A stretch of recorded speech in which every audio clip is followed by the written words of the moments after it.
The O Street Mansion and Museum would like to thank Bob Dylan and Spirit Investment Partners for their unyielding support and for their partnership on this unique and proprietary blend of Heaven's Door whiskey. A toast to the mansion and the museum.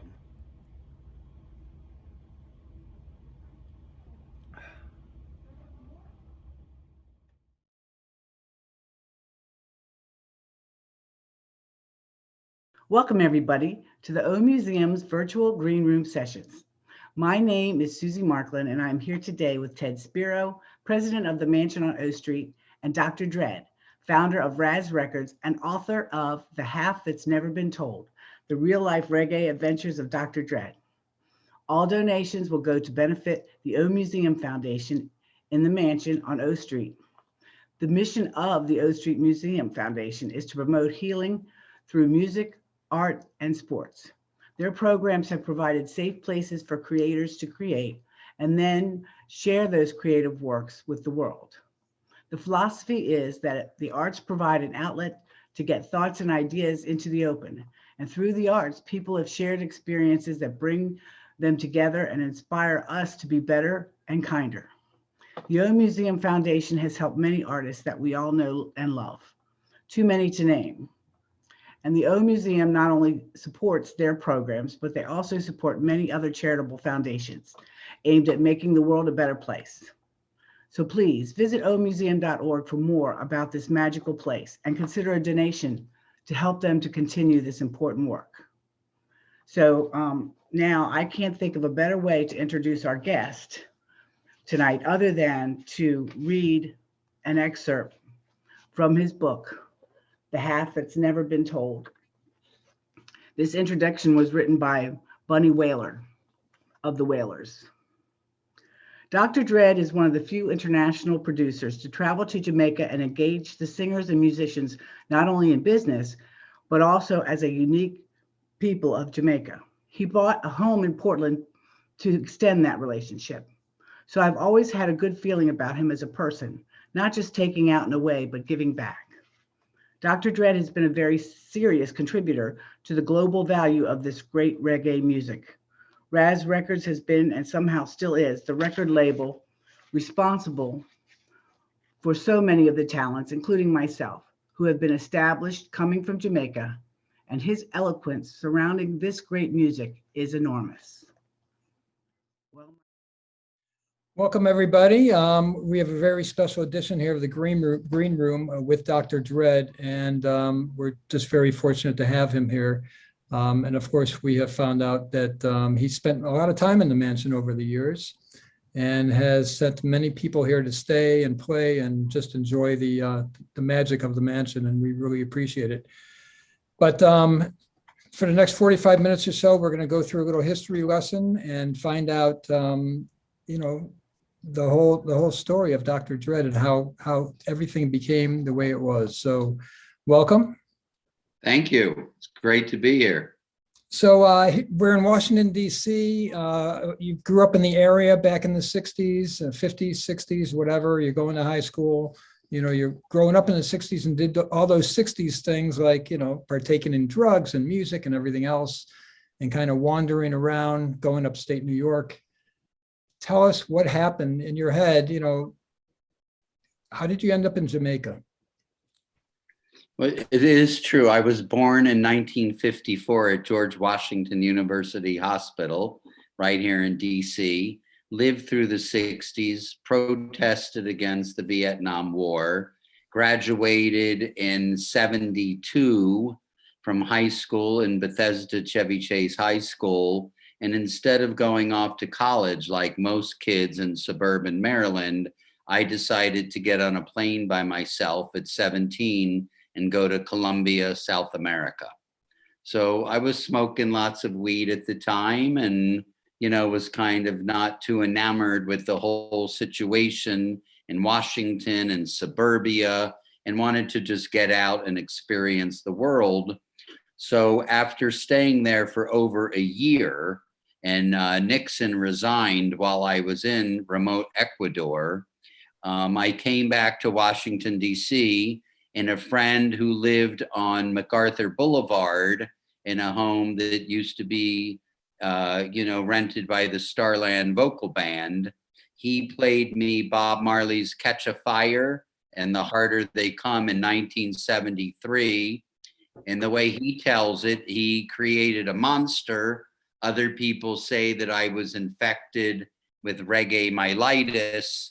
So I prepared for my initial journey to Jamaica. I was going to the Corcoran School of Art, taking photography, and eventually saved up money and prepared myself mentally for my first trip to Jamaica in 1977, where I spent 3 months, much of that time literally walking from one side of the island to the other. My hair became matted in dreadlocks, and I had a long beard, and I would collect music in little towns, 45 RPMs, and just spent 3 months getting to know the island and people of Jamaica. You know, all by yourself, you just decided on your own without anybody with you. Did you see the movie Harder They Come before you went down there?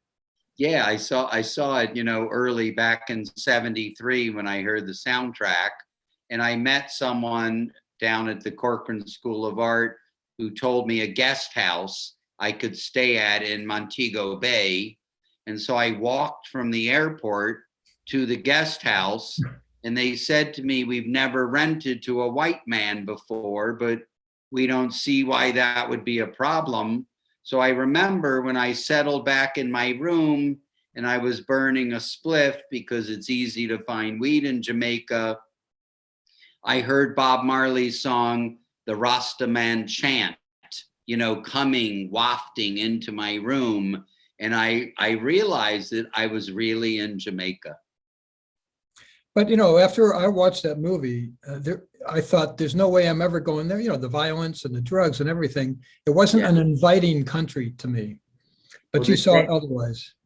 The day I left for Jamaica, the political situation had gotten out of hand, and the PNP had embraced Cuba, and the Washington Post on the front page said the day I was leaving, there's roadblocks, people are burning tires in the street, Jamaica is unsafe, but it was my destiny to go. So I just went, and because I'm always trying to live a clean and upful life, I just figured, go Gary, go there and feel the vibes, get to know the people, and stay out of trouble. And you felt safe down there? Well, I felt safe, very safe, but I'm also smart because I'd been living in South America, and I don't like to refer to places as third world countries, but, I realize what it's like living an existence day to day, where you go to the market to buy your food, so you can eat food that day to survive and live. So I had some instinctual ways of surviving and getting around and knowing, how to work my way through situations. Did you have jobs down there? I mean, did you make money? In Jamaica? Yeah. No. I just went to check out the place. And I remember I went to Negril and looked on a map, and I found the name of this town way up in the Blue Mountains called Fruitful Vale. And I said, this sounds like a wonderful, magical place. So I decided I'm going to go to Fruitful Vale, because I try to live my life with vibes, and the vibes are what tell me what to do. So I worked my way across the island, literally walking across Jamaica. And this is kind of legendary to the Jamaican people, how Dr. Dread walked across the island. That's awesome. And I ended up in Fruitful Vale and climbed up to Blue Mountain Peak, which is 7,402 feet, is the highest mountain range in the Caribbean. And up there I fasted and spent time meditating, and, stayed the night up there, and just, I really, the Jamaica vibe is something that is very strong within I. And it has a lot to do with the music. Yeah, well, when I heard Bob Marley, Yeah. Catch a Fire in 1973, and heard his message and what he was singing about, Yeah. about equality and justice and how we're all equal and we're the same, it really resonated with me, the message and that beat coming from being in the tropics for, a year and a half, and it just really hit me. And I connected with Bob Marley's music and his message and the whole Rastafarian way of life. And, we have a good sized Jamaican community here in Washington, D.C., over on Georgia Avenue. And there was a store called Teletech Records. So I would go in there and they would teach me more about the music and the music history and the culture. And I was very comfortable with the Jamaican people and community. But you had, you were smoking pot and everything, but what about your mushroom epiphany? Tell us a little bit about what happened there. Well, I used to eat a lot of mushrooms in South America. Yeah. So there was a town in remote Colombia named San Agustin, where there were a lot of pre-Columbian statues made in there, and people would come from around the world to study about this pre-Columbian history. And it was also a place where a lot of hippies came and ate mushrooms. So, mushrooms, I believe, elevate your consciousness. It's not really about getting high. It's about getting a higher consciousness. So when I was walking to Blue Mountain Peak in Jamaica, I became an expert in South America at knowing what the psilocybin mushroom looked like. And as I was walking after having lunch and bathing in a stream, I looked over and there was a very large psilocybin mushroom that I decided, of course, that was put there for me and I was supposed to eat it. And as I walked higher and higher, I started getting higher. And I remember I got to a coffee farm very near the peak where people would stay before climbing that final 2-3 hours to the peak. And a Rasta man through a wood stove made me a hot bath that I could relax in. And I was so high on mushrooms, smoking a spliff, and on the radio came on the music of Count Ozzy and the mystic revelation of Rastafari, because he passed away that day. And they were playing this amazing music, and I'm just laying in a tub, feeling so good. And, I'm just feeling blessed that, this is how I live my life. Wow. So then you decided to come back to DC. And how did you get involved with WFHS? How did that all come about? Yeah, so I had collected. I would go to these little towns in Jamaica and say, do you know anyone with any old records? Because I love reggae. And so I would buy these old 45 RPM singles, old ones. They would say, so-and-so used to have a record shop, but we think he might still have a bunch of records. So I'd buy them up. And I had this amazing collection. And one of my friends suggested to me that I do go on the radio and play music. So of course I called WHFS, which was the coolest station in town, alternative radio. And I met with the owner, Jake Einstein, at a restaurant called Duke Zebert's. Do you remember this place? Nope. So this was some fancy steakhouse. And here this scruffy kid shows up for lunch with all these, wheelers and dealers. And Jake said to me, all right, kid, you're on Sunday night. You start your show Sunday. And I was known as the doctor, for different reasons, and decided I would take the name Dr. Dread would be my radio name. And I called my show Night of the Living Dread. And I was on Sunday nights from about 10 to 1. And this was from the years 1979 to 1982. And that's really how I got into the music business by, starting out on radio.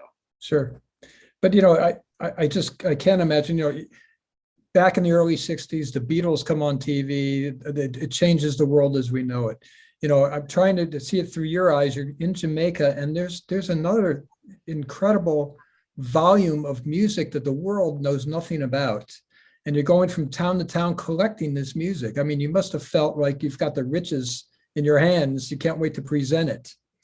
So, you know, what was your reaction when you came up here? I mean, did people flock to it? Did they get it? Well, when I first got to DC, you know, my mom asked me if I had bubble gum in my hair because I had these dreadlocks.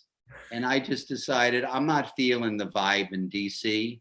So I hitchhiked out to Austin, Texas to hang out with some people I met in Jamaica, spent a little time there, and then eventually came back and I lived on S Street by DuPont Circle in the basement apartment. And, you know, let's say there was revolution in the air, you know, because back in those days, you know, the DuPont Circle community, we were the counterculture. Yep. So it led me to HFS. And, you know, I never thought too much, Ted, about, you know, gosh, I've got all these great singles. It was more about, I just love this music. Yeah, yeah. So let's talk a little bit about that music down in Jamaica. You know, Chris Blackwell, of course, for decades had tried to bring that music to life through Island Records and did an incredible job. And you knew him. Yeah. Tell us a little bit about who he was, because there's conflicting, you know, thoughts of whether he was a shaman or whatever. Well, you know, Chris did a lot to, you know, break reggae music out beyond Jamaica. And, you know, Island Records was based in England. And, you know, there was a very large Caribbean and Jamaican community there. So he started out early with Trojan Records, and he put out Millie Small, My Boy Lollipop. He was involved with Desmond Decker, the Israelites. These are big Jamaican songs that broke through into mainstream radio. And the biggest thing that Chris did is he signed Bob Marley. And he really made a commitment to make Bob Marley an international superstar. Now, there's a lot of things people don't like about Chris and the way he does business, you know, but I give him great credit for what he did for Bob Marley and taking him worldwide. And, you know, if you go to Africa and places, they don't listen to the Beatles. They love Bob Marley. His message is more universal than any artist ever. And for me, he's the greatest artist ever.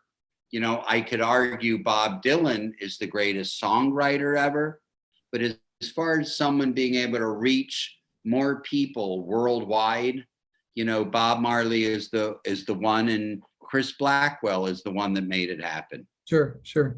So just briefly tell us about you know, the progression on how you got into the record business and how you started producing and all that, you know. Yeah, so after spending these years on the radio, I would go up and down to Jamaica, and I said, okay, I'm spreading the reggae vibe around DC. How can I, you know, get my net or take it wider? So I started importing records from England and Jamaica, New York, and I started a company called RAS Records, which stood for Real Authentic Sound, because, you know, there was EMI and CBS, and I thought, all right, I need a 3-letter acronym. So I went with RAS, RAS Records, Real Authentic Sound. And eventually I was going to Jamaica quite a bit because I do love it there. And I wrote a few songs and met an artist in Kingston, Jamaica, and told him I used to play his music on the radio. And he said, no, nobody knows me. So I sang him a few of his songs, went, wow. And I said, I've written some songs. I think you'd be a good artist to sing them. And he said, well, let's just make a whole album. So, you know, I booked out, you know, the hardcore rootsiest studio in Kingston called Channel One, and lined up the Roots Radix band, you know, the most hardcore sounding reggae band at the time. And we went in 1983, we recorded the first album for RAS Records. and I became a music producer and fell in love with working in recording studios. And basically that's what I did for the next 35 years, continue to produce and release records on the RAS Records label. And then, of course, you saw the end was coming because of streaming and so forth. But just talk a little bit about when Island Records had that distribution problem, and you were the only one that had You know, I access had all to these Bob Marley. records in the basement of my house in Chevy Chase. I had shelving units full of vinyl. There was no CDs, you know, maybe cassettes were starting. And so Bob Marley passed away. It was 40 years ago in this month, May Wow. 11th. Yeah. And so Island Records, who had the Bob Marley catalog, they were changing distribution from Warner Brothers to Capitol. So because they were in the midst of this change, I was importing Bob Marley records from his Tough Gong company in Jamaica by the hundreds, if not the thousands. So Little RAS Records in my basement was the only company in America that had Bob Marley records. And the word got out, and all of a sudden record chains and stores, and I mean, all of a sudden our business went through the roof. And I would drive out to Dulles Airport in my old Volvo wagon, clear the records through customs myself, drive them back to the house, and me and a friend would just keep loading up boxes and shipping out vinyl all over America. And, you know, it was a great feeling. And at the same time, we would tell these people, you know, there's more to Jamaican music than Bob Marley. Why don't you try this or that or this artist, and we think you'll like it. And so we built a good reputation with the different retail accounts in America. So when we launched the RAS label, you know, we had customers already to sell our productions to. Sure, sure. So let's skip ahead a little bit to is it rolling? Are you rolling, Bob? Let's talk about how that got created. Well, you know, ever since I was a kid laying in bed listening, having a transistor radio up to my ear at night so my parents didn't know what music I was listening to, and digging on and loving Bob Dylan's music and the message, you know, I've just loved Bob Dylan's music. So I had this vision to do an album of Bob Dylan songs, you know, by the top Jamaican artists in Jamaica who are not real familiar with Bob Dylan's catalog. So I picked which artist I would want to do, you know, Maggie's Farm or Blowing in the Wind or Mr. Tambourine Man. And I approached Bob's manager through a friend of mine who was friends with him and asked if Bob could do a Bob Marley song for the album, because I believe, you know, if you ask for something, maybe it can happen. And Bob tried recording, you know, Exodus and some Marley tracks and wasn't loving them. So I said to the manager, what if I did a remix of the song I and I from Infidels, which had Sly and Robbie from Jamaica. And I is a Rastafarian concept that, you know, you and I are really one. We're I and you in the higher universe, and what we're connected, that I. And I really think Bob got it when he did the song, and it had a reggae vibe to it with Sly and Robbie. So Miracle of Miracles, I was given permission to remix the song. I had gone to Africa with my family, and when I got home, sitting on my desk was a 24-track analog tape from Sony that had I and I on it. Went to Lion and Fox Studios here in Washington. That's where I did all my mixing with Jim Fox. And it's like 3 a.m, and there's Mick Taylor from the Stones, Mark Knopfler's on there. And I'm like looking at Jim going like, can you fucking believe this? Sitting here mixing a Bob Dylan song. And it was like a goosebumps moment, a highlight of my music career. And we were able to include this remix of I, as well as a dub, a really wild dub mix of I on this Is It Rolling Bob album, which, by the way, had Bob Dylan rolling a spliff on the front of the cover. So, you know, it was a takeoff from Nashville Skyline when the producer, Bob Johnson, starts the album by saying, "Is it rolling, Bob?" Right. So. Awesome. Can you hold up what your current? Oh, yeah. So this is a new release of Bob Dylan coming out on Record Store Day, July 17th. So they're working on a box set for Bob, and it was suggested maybe I could be on it, or maybe I release it as a single. And I said, no, if I could remix Joker Man, and this is a song I love so much, also from Infidels. And again, you know, if you don't ask for things in life, you might never get them. So I asked. The manager went to Sony. Sony said they liked the idea. They sent me the tracks. I got a studio down the road from me where I live in California now. And the version that I created, they were so blown away by the track and how it sounds that they actually put the name Dr. Dread on the front cover of this Bob Dylan record coming out. And it's just blowing my mind. Can we see that again? Okay. So if you look down on the bottom, it says the Reggae Remix EP by Dr. Dread. Unbelievable. Underneath Bob Dylan, Joker Man, and they put the I on the B side. So it's going to sell out in one day on Record Store Day. So if that's just by you buying it. Well, no, I'm hopefully getting a few copies, but if you really want a copy of it on vinyl, try to grab it that day. Ask your local record store to hold you one. That's really unbelievable. So here you are, you're not in the music business basically anymore, and this is still happening. Well, you know, that's the fact of the matter is I'm very involved in the music business on the music publishing side. Yep. So I represent a number of songwriters out of Jamaica. You know, I did sell my record label twice, and my publishing company I named Tafari Music because Ras Tafari is something that's very important to me and how I live and, you know, the principles that I, you know, live by.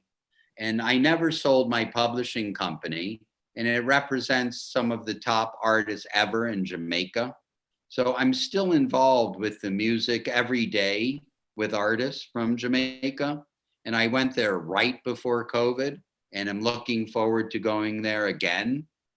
And, you know, I live a quiet life in a small town in the Napa Valley. I have an antique store, and I have a vinyl room of used vinyl in the store. So I stay connected to music, and I'm still very connected to Jamaica and Jamaican artists. And I just remixed a Bob Dylan song. How cool is that? Doesn't get any cooler than that. That's all I can say. Well, we're waiting for the full album release because I'm sure that's going to come sometime down the road. After this comes out, they'll see what they need to do. Yeah, man. This has really been a great year for me, and I'm just riding high on all of these fortunate things that are happening for me. I think I can't wait to come out and visit the store. It's so cool, man. It reminds me of the mansion. You know, you got this place loaded up with these cool antiques, you know, and that's kind of what Sally, my girlfriend, and I do. We go around looking for interesting, unique things that, you know, make people feel good. And it's an energy town. You know, we have mud baths and these hot springs that heal people. And it's a very special place that I plan to spend the rest of my life in. That's good. That's incredible. We're going to open it up for any questions. If anybody has a question, if you can just raise your hand. Anybody? Okay. Well, yep, go ahead. I have a question. Deborah? Oh, No, I have a question. It's H. Yep. Did you do anything with Marvel Comics? Because I saw something or not. Did you hear me? Yeah, it's quite interesting you would ask this question. Because we are releasing a record coming up with one of the top American living artists right now. His name is Eric White. And he did do a comic book cover of something called Scientist Dubs Culture into a Parallel Universe. And we've re-engaged him to do the back cover, also in a comic book style. And we're going to do this with a hologram. And we're working with Bob Dylan's art director, because both Eric White and Jeff Gans live in Los Angeles. And so they're working on this album together.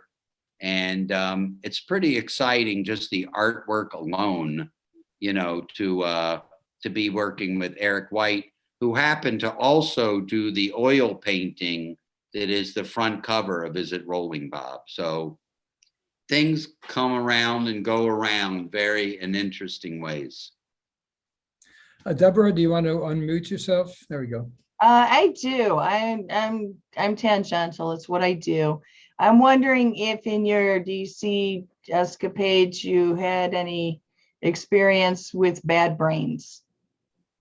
Well, you know, I knew them, you know, and they kind of respected what I was doing musically. You know, they were kind of on a different trajectory, you know, than the music I was doing, which was more authentic Jamaican music.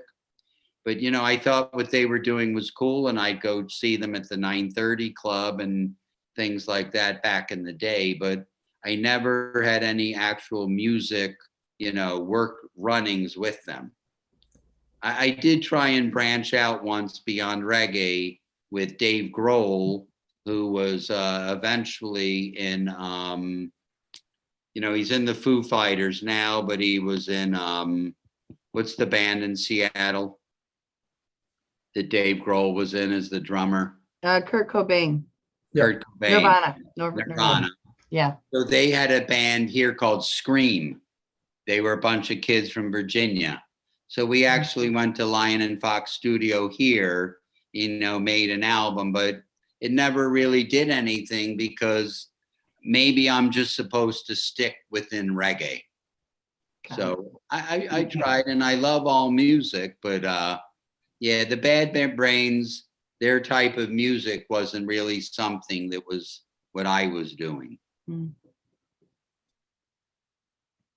Well, it's almost time to wrap it up here. So we really appreciate you being here. I know you're going to be spending a few days in town, going over your old haunts, but we really appreciate you taking the time out. And believe me, we're going to be listening to a lot of music over the next couple of days while you're here.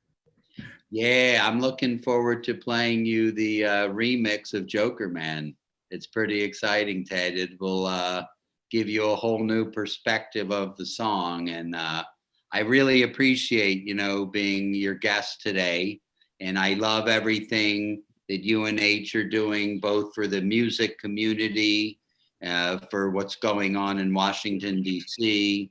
And, you know, very grateful, you know, to be here with you today.